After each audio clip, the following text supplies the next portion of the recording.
आपल्या सगळ्यांच्या माहितीकरता सांगतो की भारतामध्ये जवळजवळ 70% लोकांमध्ये व्हिटॅमिन डीची कमतरता आहे आणि त्यासोबतच बघा तुम्ही सध्या लठ्ठपणाचं प्रमाणसुद्धा वाढतं आहे.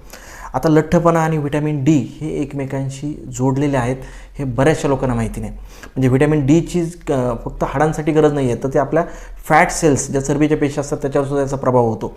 जेव्हा व्हिटॅमिन डी कमी असतो ना तेव्हा आपल्या शरीरामध्ये कॅल्शियमचं मेटाबॉलिझम बिघडतं, इन्शुलिनचा रेझिस्टन्स वाढतो, त्याच्यामुळे भूक नियंत्रित करणारे जे हॉर्मोन्स असतात ना लेप्टिन आणि ग्रेलिन हे सुद्धा असंतुलित होतात. याच्यामुळं शरीर आपलं अधिक प्रमाणामध्ये चरबी साठवायला लागतं, आपलं मेटाबॉलिझम स्लो होऊन जातं. रिसर्च तर असं दाखवतो आहे की व्हिटॅमिन डी कमी असलेल्या लोकांचा BMI हा जास्त आहे. याच्यासाठी साधं सोपं म्हणजे 15 ते 20 मिनटं फक्त सूर्यप्रकाशामध्ये जाणं, आहारामध्ये तुम्ही अंडी, मासे, दूध आणि जे काही फोर्टिफाईड फूड्स आहेत त्याचा समावेश करा.